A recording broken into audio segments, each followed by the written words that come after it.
स्वागत है दोस्तों आपका मेरे YouTube चैनल टेक्निकल प्लैनेट के नए वीडियो में। दोस्तों आज की जो वीडियो है वो इम्पोर्टेंट होने वाली है उन स्टूडेंट्स के लिए या उन लोगों के लिए जिनका ओ लेवल का एग्जाम है जनवरी 2021 में और वो पेपर देना चाहते हैं सी लैंग्वेज का। दोस्तों यहाँ पे मैं आप लोगों के लिए लेके आया हूँ सी लैंग्वेज के ऊपर एक पूरी वीडियो सीरीज, जिसमें मैं आपको ओ लेवल के जो एग्जाम है या जो अदर कॉम्पिटिटिव एग्जाम है जिसमें सी लैंग्वेज के बारे में पूछा जाता है उसके ऊपर डिटेल में वीडियो लेके आऊंगा, ताकि आप इन वीडियोस को देख के अपने एग्जाम को आसानी से क्वालिफाई कर सकें।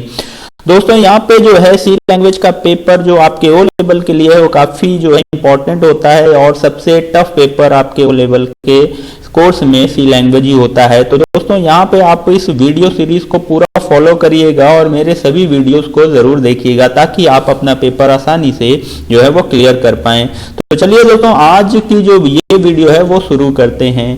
दोस्तों आज का जो वीडियो है वो है आपका हिस्ट्री ऑफ सी या फिर इंट्रोडक्शन ऑफ सी के लिए, जो कि आपका इंपॉर्टेंट है और यहाँ से भी कई सारे क्वेश्चन आपके लिए आते हैं एग्जाम में। तो चलिए दोस्तों हम लोग स्टार्ट करते हैं आज का ये वीडियो। दोस्तों यहाँ पे जो है सी लैंग्वेज के बारे में दिया गया है। C language, C is a high level language with feature of low and high level language. जो है सी लैंग्वेज आपका हाई लेवल लैंग्वेज की कैटेगरी में दिया गया है और इसमें जो कुछ फीचर होते हैं वो लो लेवल लैंग्वेज के होते हैं और हाई लेवल लैंग्वेज के भी फीचर होते हैं। दोस्तों यहाँ पे नेक्स्ट जो पॉइंट है वो हमारा है C language was developed in 1917 by Dennis Ritchie at Bell laboratory. तो दोस्तों यहाँ पे ये क्वेश्चन आपको अच्छे से यानी कि याद रखना है, यहाँ से क्वेश्चन आता है। जो सी लैंग्वेज को डेवलप किया गया था वो 1970s में किया गया था डेनिस रिची के द्वारा, और कहाँ पे किया गया था? बेल लेबोरेटरी में AT&T। दोस्तों AT&T का जो फुल फॉर्म है वो है American telegraph and telephone and telegraph. ये दोस्तों कहाँ पे स्थित है? वो है USA के अंदर। दोस्तों नेक्स्ट जो पॉइंट है इसका वो है आपका it was developed to overcome the problems of previous language such as B और BCPL। दोस्तों अगर बात करें कि सी लैंग्वेज को डेवलप क्यों किया गया था, तो यहाँ पे जो पहले बी लैंग्वेज होता था, पहले बी लैंग्वेज हुआ करता था और उससे पहले BCPL हुआ करता था, उसकी कुछ प्रॉब्लम थी जो कि उसको सॉल्व करने के लिए सी लैंग्वेज का जो है वो डेवलप किया गया। यानी कि अगर हम बात करें सी लैंग्वेज जो है किसका इम्प्रूव्ड वर्जन है, तो वो बी और BCPL का इम्प्रूव्ड वर्जन सी लैंग्वेज है। तो दोस्तों इसको याद रखिएगा, हो सकता है यहाँ से क्वेश्चन पूछ लिया जाए। दोस्तों नेक्स्ट पॉइंट की बात करते हैं तो C language was developed to be used in C Unix operating system. तो किसका यूज करके यहाँ पे सी लैंग्वेज को डेवलप किया गया? यूनिक्स ऑपरेटिंग सिस्टम को यूज किया गया सी लैंग्वेज को डेवलप करने के लिए। It was a many feature of previous language such as a B and BCPL। तो बी और BCPL की बहुत सारे फीचर्स आपको कहाँ पे मिलेंगे? सी में मिलेंगे। ओके दोस्तों नेक्स्ट पॉइंट की बात करते हैं। C language is considered such as the base of other programming language. जो आपका बेस है किसी भी प्रोग्रामिंग लैंग्वेज, वो किस पे बेस्ड है? वो आपकी सी लैंग्वेज पर बेस्ड है। यानी कि इसको क्या बोला जाता है? That is why it is known as mother of languages, यानी कि mother of all languages is C language. Okay दोस्तों इंपॉर्टेंट पॉइंट है। दोस्तों आप बात करते हैं कुछ और इंपॉर्टेंट पॉइंट की, इसको बोला जाता है मदर ऑफ लैंग्वेजेस। ओके और नेक्स्ट बात करें पॉइंट की, तो सिस्टम प्रोग्रामिंग लैंग्वेज भी इसको कहा जाता है। सिस्टम प्रोग्रामिंग लैंग्वेज का मतलब दोस्तों यहाँ पे जो सिस्टम सॉफ्टवेयर होते हैं उसको डेवलप करने के लिए हम किसका ज्यादा यूज करते हैं? सी लैंग्वेज को। तो दोस्तों यहाँ पे आपको ध्यान रखना है, सिस्टम सॉफ्टवेयर को डेवलप करने के लिए सी लैंग्वेज का बहुत ज्यादा इस्तेमाल किया जाता है।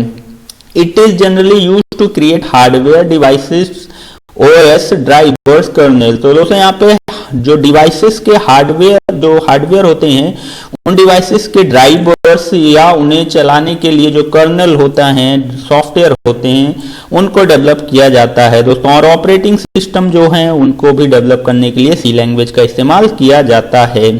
जो लाइनेक्स का कर्नल है दोस्तों वो किस में लिखा गया है? उसको डेवलप किस में किया गया है? वो सी लैंग्वेज में किया गया है। तो ये इंपॉर्टेंट पॉइंट है, इसको जरूर आप अच्छे से याद कर लीजिए।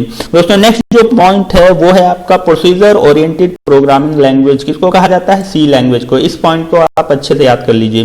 प्रोसीजर ओरिएंटेड प्रोग्रामिंग लैंग्वेज को किससे कहा जाता है? सी लैंग्वेज को। प्रोसीजर ओरिएंटेड लैंग्वेज का मतलब दोस्तों यहाँ पे है कि specify a series of step for the program to solve the problem. दोस्तों कोई भी प्रोग्राम है उसमें जो भी इक्वेशन जो भी बनाया गया है प्रोग्राम जिस भी प्रॉब्लम को सॉल्व करने के लिए वो स्टेप बाय स्टेप होते हैं काम करने के लिए, इसीलिए इसको क्या कहा जाता है? Procedure oriented language. यानी हर एक स्टेप को कंप्लीट करने के बाद ही अगला स्टेप लिया जाएगा। दोस्तों यहाँ पे नेक्स्ट पॉइंट की बात करें, आप procedure language break the program into functions, data structure etc। तो दोस्तों प्रोग्रामिंग जो प्रोसीजर ओरिएंटेड लैंग्वेज होती है उसमें जो प्रोग्राम होता है वो उसको डिवाइड किया जाता है अलग अलग फंक्शन या डाटा स्ट्रक्चर में, यानी उसके पार्ट्स बना दिए जाते हैं अलग अलग। दोस्तों इसीलिए ये प्रोसीजर ओरिएंटेड लैंग्वेज है जो कि अलग अलग पार्ट्स को वो क्या करता है? एग्जीक्यूट करता है बारी बारी से। दोस्तों नेक्स्ट जो पॉइंट है, सी इज अ प्रोसीजरल लैंग्वेज। ये पूछा गया है कई बार एग्जाम में, तो याद कर लीजिएगा। In C variable and function prototype must be declare before being use. तो दोस्तों यहाँ पे अगर कोई वेरिएबल लैंग्वेज में सी लैंग्वेज में आप बनाते हैं और उनको यूज करते हैं तो पहला जो रूल ये है कि आपको पहले उसे डिक्लेयर करना पड़ेगा। डिक्लेयर का मतलब होता है कि आप पहले बताना है आपको कि हम कौन सा वेरिएबल या कौन सा फंक्शन अपने इस प्रोग्राम में आगे यूज करने वाले हैं, तभी आप उसका यूज कर पाएंगे। इस लाइन का यही मतलब है दोस्तों नेक्स्ट हम पॉइंट की बात करते हैं, तो यहाँ पे स्ट्रक्चर प्रोग्रामिंग लैंग्वेज भी किसको कहते हैं? सी लैंग्वेज को। तो ये ध्यान में रखिएगा। दोस्तों बात करें, structure means to break a program into parts of blocks. जो आपके प्रोग्राम हैं उनको कई सारे पार्ट्स में बांटने को क्या बोलते हैं? स्ट्रक्चर बोलते हैं, और उनके पार्ट को हम क्या बोलेंगे? ब्लॉक्स बोलेंगे। ओके दोस्तों, यहाँ पे आगे मैं जब आपको कोई फंक्शन बताऊंगा तो आपको समझा दूंगा कि वो पार्ट्स या ब्लॉक्स क्या होते हैं। ओके दोस्तों नेक्स्ट पॉइंट की बात करें, in the C language we break the program into the part using function. अगर आपका प्रोग्राम बहुत बड़ा है तो आप उसको छोटे छोटे फंक्शंस यानी पार्ट्स में डिवाइड कर दीजिए, ताकि आपको हर एक पार्ट को अच्छे से समझने में और उसे एग्जीक्यूट करने में आसानी हो।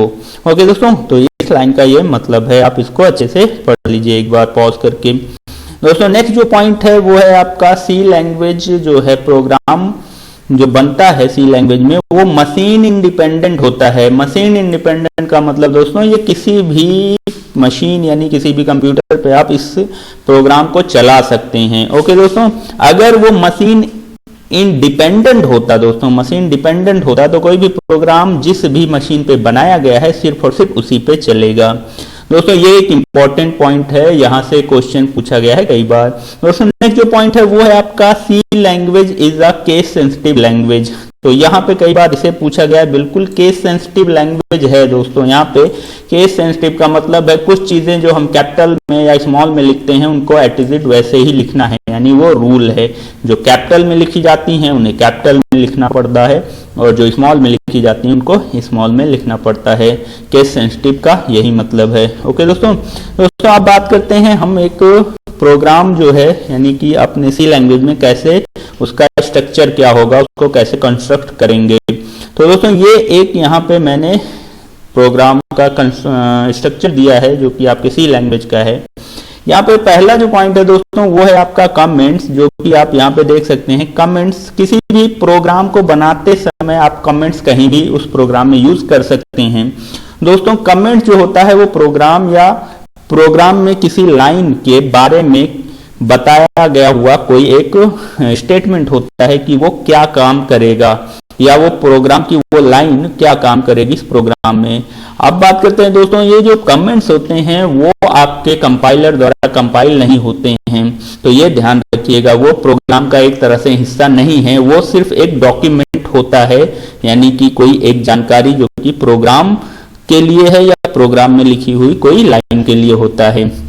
तो ये प्रोग्राम में एग्जीक्यूट नहीं होता है, सिर्फ और सिर्फ आप उसको देख सकते हैं किसी नॉलेज के लिए। दोस्तों यहाँ पे नेक्स्ट जो पॉइंट है वो है आपका प्री प्रोसेसर डायरेक्टरी। अगर दोस्तों आपने प्रोग्रामिंग की हो तो सी लैंग्वेज की, उसमें हैज इंक्लूड आप लिखते हैं, तो हैज इंक्लूड आपका क्या कहलाता है? प्री प्रोसेसर डायरेक्टरी, जिसके द्वारा हम अपने किसी भी लाइब्रेरी लाइब्रेरी फंक्शंस की फाइल को अपने प्रोग्राम में इंक्लूड करते हैं। प्री प्रोसेसर डायरेक्टिव द्वारा किसी भी लाइब्रेरी फाइल को हम अपने प्रोग्राम में क्या करते हैं, लाते हैं, और उस लाइब्रेरी फाइल के सारे फंक्शन को अपने प्रोग्राम में क्या करते हैं, यूज करते हैं दोस्तों। तो दोस्तों इन सभी पे मैं आगे जो टॉपिक है उसको अच्छे से समझाऊंगा हर एक पॉइंट को। दोस्तों नेक्स्ट यहाँ पे है ग्लोबल वेरिएबल दिया गया है। दोस्तों यहाँ पे वेरिएबल जो होते हैं वो कोई एक तरह के नाम होते हैं, या समझ लीजिए कि कोई एक ऐसा नाम जो कि कोई वैल्यू को होल्ड करने के लिए बनाए जाते हैं आपके प्रोग्राम में। कोई वैल्यू किसी भी टाइप की हो गई दोस्तों, वेरिएबल उन्हीं को कहते हैं जो कि कोई एक वैल्यू अपने अंदर होल्ड करके रखते हैं। जैसे ए एक वेरिएबल है और उसके में मैंने 10 वैल्यू डाल दी यानी कि 10, तो ए की जो वैल्यू है वो क्या होगी, 10 होगी। अगर मैं कहीं ए का यूज करूंगा इसका मतलब मैं उसकी वैल्यू को यूज कर रहा हूं यानी कि 10 यूज कर रहा हूं।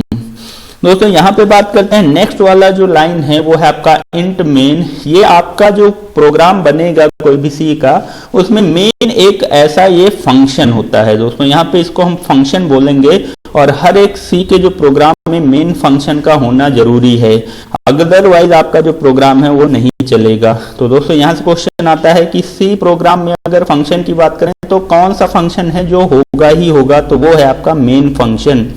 ओके दोस्तों यहाँ पे आप बात करते हैं नेक्स्ट लाइन की जो कि आपका लोकल वेरिएबल है। और दोस्तों यहाँ पे जो मेन फंक्शन के अंदर ये जो आप देख रहे हैं ब्रैकेट, इसको हम ब्लॉक बोलते हैं, यानी मेन का ब्लॉक। ओके दोस्तों, तो मेन का ब्लॉक ये रहे। तो दोस्तों यहाँ पे जो मेन फंक्शन है वो उसके बाद एक लगा हुआ है ब्रैकेट जिसको हम मेन का ब्लॉक बोलते हैं। और दोस्तों ये जो ब्लॉक है वो आपका यहाँ पे बंद हुआ है, इस जगह पे आप देख सकते हैं। तो ये मेन का जो ब्लॉक या मेन का एरिया आपका इतना होता है ब्लॉक। ओके दोस्तों, इस ब्लॉक के अंदर आप लोकल वेरिएबल ले सकते हैं जो कि आपके मेन फंक्शन के अंदर के लोकल वेरिएबल हैं। यानी दोस्तों एक ग्लोबल वेरिएबल होता है, एक लोकल वेरिएबल होता है। यहाँ पे डिफरेंस समझ लीजिए। ग्लोबल वेरिएबल जो होता है आपके प्रोग्राम के सभी फंक्शन में इस्तेमाल हो सकते हैं। ओके दोस्तों, सभी फंक्शन में इस्तेमाल हो सकते हैं ग्लोबल वेरिएबल प्रोग्राम के, जबकि लोकल वेरिएबल सिर्फ और सिर्फ उसी फंक्शन में इस्तेमाल हो सकते हैं जहां पे उन्हें बनाया गया है। यानी कि अगर कोई लोकल वेरिएबल यहाँ पे मेन में बनाया गया है तो वो और सिर्फ मेन में ही इस्तेमाल हो सकता है। लेकिन दोस्तों अगर यहाँ पे कोई ग्लोबल वेरिएबल बनाया गया है तो वो आप किसी भी फंक्शन जैसे फन C1 में आप यूज कर सकते हैं और फन C2 में भी आप यूज कर सकते हैं। तो दोस्तों इस स्टेटमेंट को अच्छे समझ लीजिए। ग्लोबल वेरिएबल किसी भी फंक्शन में आप इस्तेमाल कर सकते हैं, जबकि लोकल वेरिएबल केवल और केवल उसी फंक्शन में इस्तेमाल कर सकते हैं जहां पे उसे बनाया गया है। दोस्तों यहाँ पे है स्टेटमेंट दी गई है, यानी कि आप जो भी अपने प्रोग्राम में कुछ लाइंस लिखते हैं या कोई इक्वेशन लिखते हैं उनको हम क्या बोलते हैं, स्टेटमेंट बोलते हैं। ओके दोस्तों, तो यहाँ पे रिटर्न टाइप है जो कि आपके किसी भी फंक्शन को हम देखें तो वो रिटर्न करता है कुछ ना कुछ वैल्यू जो कि यहाँ पे, इसलिए हम इस रिटर्न को लिखते हैं। दोस्तों जब मैं प्रोग्राम को आपको बना के दिखाऊंगा तो उसमें बताऊंगा रिटर्न हम क्यों यूज करते हैं या इसकी जगह पे कोई और चीज यूज कर सकते हैं या नहीं।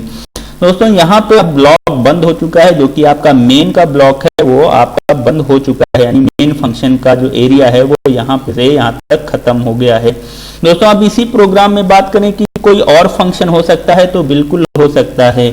आपके प्रोग्राम में एक से ज्यादा फंक्शन हो सकते हैं जिनमें से मेन फंक्शन का होना जरूरी है, यानी एटलीस्ट एक फंक्शन जो होगा वो कौन सा होगा, मेन जरूर होगा। इसके अलावा और भी फंक्शन होंगे, उन फंक्शंस को कोई भी नाम दिया जा सकता है यूजर के द्वारा, यानी जो प्रोग्रामर है उसके द्वारा। तो दोस्तों यहाँ पे जो कोई फंक्शन है जैसे इसका नाम है फन C1 और यहाँ पे इसका ब्लॉक लगा है और ब्लॉक आपका यहाँ पे लास्ट में बंद हुआ है, यानी इस फन C1 का जो एरिया है, जो ब्लॉक है वो ये है दोस्तों, ये आप यहाँ पे देख पाएंगे। ओके दोस्तों नेक्स्ट एक और फंक्शन बनाया गया है फन C2 जो कि उसका भी एक ब्लॉक है जो कि यहाँ पे आप देख पाएंगे और इसका जो एरिया है वो ये है और इसमें भी दोस्तों लोकल वेरिएबल और स्टेटमेंट लिखी हैं। तो हर एक फंक्शन के खुद के वेरिएबल्स हो सकते हैं जिन्हें लोकल वेरिएबल कहते हैं, उनकी खुद की स्टेटमेंट होंगी जो कि अंदर कोई भी काम करेंगी या कुछ भी इंफॉर्मेशन देंगी। इसी तरह से दोस्तों अब बात करें यहाँ पे कि कमेंट जो होते हैं, जो कि मैंने आपको पहले ही बताया प्रोग्राम का पार्ट नहीं है, कंपाइलर द्वारा उन्हें कंपाइल नहीं किए जाते हैं। उसके बारे में यहाँ पे बताया गया है। Comments can be placed anywhere in the program and include between the delimiter. दोस्तों हम बात करते हैं कमेंट्स के बारे में। कुछ मेन पॉइंट आप यहाँ पे इसको पढ़ लीजिए ताकि एग्जाम में से जो क्वेश्चन आए वो आप सॉल्व कर पाए। तो comments place anywhere in the program, यानी कि जो प्रोग्राम आपका होगा, जैसे ये मैंने एक प्रोग्राम बनाया है, इसमें कमेंट्स में किसी भी जगह पे प्लेस कर सकता हूँ। जैसे मैं यहाँ पे लिख सकता हूँ या फिर किसी भी लाइन पे या किसी भी जगह पे कमेंट्स में लिख सकता हूँ। ओके दोस्तों, कमेंट्स जो लिखे जाते हैं वो दो तरीके से लिखे जाते हैं। एक सिंगल लाइन कमेंट होता है दोस्तों, जो कि आपका डबल स्लैश यानी कि जो फॉरवर्ड स्लैश है डबल 2 बार लगा दीजिए और कोई भी सिंगल लाइन कमेंट्स को आप प्लेस कर दीजिए। सिंगल लाइन कमेंट का मतलब दोस्तों आपको जो कमेंट देना है वो एक ही लाइन में देना है, एक से ज्यादा लाइन नहीं हो सकती है। सिंगल लाइन कमेंट्स के लिए दोस्तों आपको 2 फॉरवर्ड स्लैश लगाने होते हैं। यहाँ से क्वेश्चन बहुत बार पूछा जाता है। अगर दोस्तों बात करें मल्टी लाइन कमेंट्स की, जो कि आपका स्टार्ट होता है फॉरवर्ड स्लैश और एस्ट्रिक से, और यहाँ पे आप 2 लाइनें 4 लाइनें 10 लाइनें बना के आपको जो खत्म करना है यानी एंड करना है वो एस्ट्रिक फॉरवर्ड स्लैश के द्वारा इसे खत्म करना है। यानी कि दोस्तों इसके बीच में अगर मैं कुछ लिखना चाहूँ तो यहाँ पे मैं लिख सकता हूँ और कई सारी लाइनें और बना सकता हूँ और मैं यहाँ पे इसे खत्म करूंगा इस जगह पे। दोस्तों ये आप देख सकते हैं, यानी स्टार्टिंग जो होगी मल्टी लाइन कमेंट्स की वो फॉरवर्ड स्लैश एस्ट्रिक से, और जब आप इसको एंड करेंगे तो वो एस्ट्रिक और यहाँ पे फॉरवर्ड स्लैश से। दोस्तों इसके बीच में जो भी लिखा होगा वो कमेंट्स का हिस्सा होगा, यानी कमेंट्स का पार्ट। कुछ भी आप यहाँ पे लिख सकते हैं जो कि कंपाइलर द्वारा जो है वो एग्जीक्यूट नहीं किया जाएगा। तो कंपाइलर द्वारा जो है कमेंट्स को नहीं पढ़ा जाता है, यानी वो आपके प्रोग्राम का हिस्सा नहीं होता है। तो अब बात करते हैं यहाँ पे जो सी जो फंक्शन होता है, तो every C programme has 1 or more function, it a program has only 1 function. अगर एक प्रोग्राम केवल एक फंक्शन रखता है तो वो जो फंक्शन होगा then it is must be main. ये आपका कौन सा फंक्शन होना चाहिए? मेन। अगर कोई भी एक प्रोग्राम है जिसमें एक ही केवल फंक्शन है तो वो मेन ही होगा।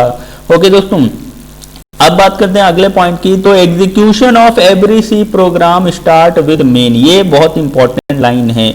Execution of every C program start with main function. It has 2 parts. यहाँ पे आपको देखना है कि 2 पार्ट्स होते हैं, declaration of the local variable and statement. यानी कि हम बात करें तो आप यहाँ पे देख सकते हैं कि ये मेन आपका प्रोग्राम है और इसका जो है ये ब्लॉक है। दोस्तों यहाँ पे ये डिक्लेयर हुआ प्रोग्राम, सॉरी एक मेन फंक्शन है जो कि ये डिक्लेयर हुआ और इसका ब्लॉक ये लगा हुआ है, जो कि आप इसको कर्ली ब्रेसेस से यहाँ पे देख सकते हैं।